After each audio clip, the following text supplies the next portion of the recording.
What's going on, guys? Greg B here for the United Hour, and this is the review of the UEFA Champions League group stage match between Manchester United and Young Boys. Game ending in a 1-1 draw. Of course, of little consequence. Manchester United already advancing to the round of 16. It was an opportunity for a lot of fresh faces. Well, I say fresh, but also some faces that hardly got games. Ralph Ranić going with a much changed side. Dean Henderson in goal. Aaron Wan-Bissaka returning. Eric Bailly and Nemanja Matic as the centre-back pairing for this round. Luke Shaw returning to left back. Likes of Donny van de Beek and Juan Mata playing as well too. Debut for Ahmad in the Champions League, as well as Anthony Elanga and Mason Greenwood striking up top. It was a bit of a bright start. 9 minutes in, Luke Shaw whipping in a cross, and Mason Greenwood latching onto it with an acrobatic attempt, and it's 1-0 Manchester United.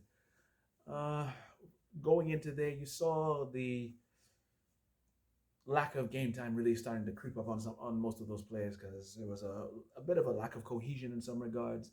Elanga and Ahmad showing clearly that first team games have been hard to come by, but they had bright spots and they looked pretty menacing. There were chances that Elanga especially had that weren't capitalized on, and eventually Young Boys did get back into the game. A goal from Fabian Ryder, a nice well-curled strike going past Dean Henderson, and it's 1-1.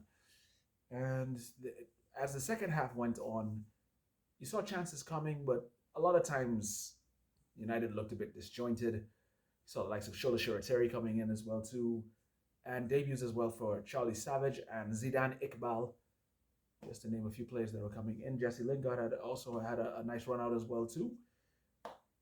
Safe to say that with this game, Ralph Ranić was looking at it as just an opportunity to give these players an opportunity for first team games, and also a chance for some of the players to kind of get accustomed to the system that he's trying to implement as they go on.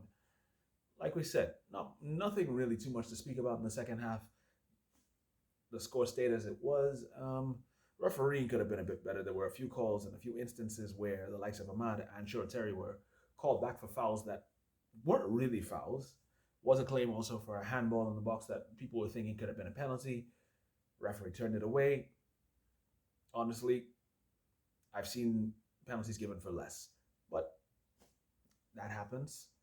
Of course, we have the possibility of also getting a fresh squad for the game against Norwich this weekend, and of course the French players getting an opportunity to say, hey, we played in the Champions League, got that under our belts, and it was a nice refreshing thing to see that youth players made up the starting lineup. When you looked at it, 7 out of the 11 youth players at the end of the game, the players that were on that field came through Manchester United's academy, continuing that long tradition of youth players getting an opportunity to shine on the biggest stage.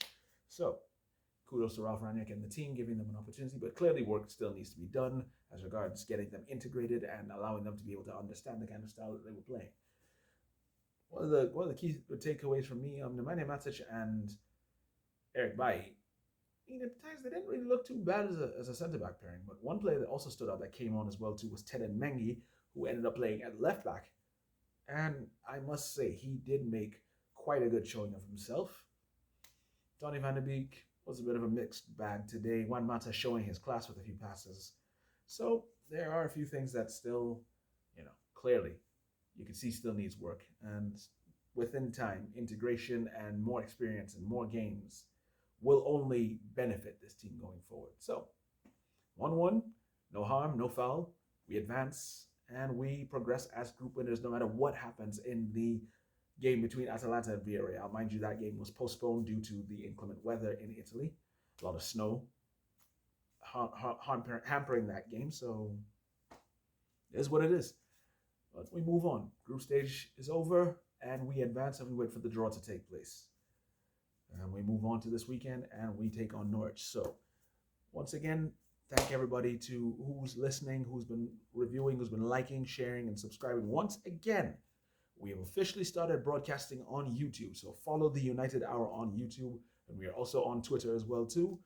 We will be discussing this and previewing the Norwich game tomorrow at 6 on the United Hour. Of course, we appreciate everybody who continues to support, continues to like, share, subscribe, comment, everything that they can do to interact with the videos. We appreciate you. Once again, it's Thursday. We will be on it at 6, doing reviews, previewing, and looking at our standouts from this game. So once again, thank you all for taking it in. Glory, glory, Man United. We'll see you tomorrow.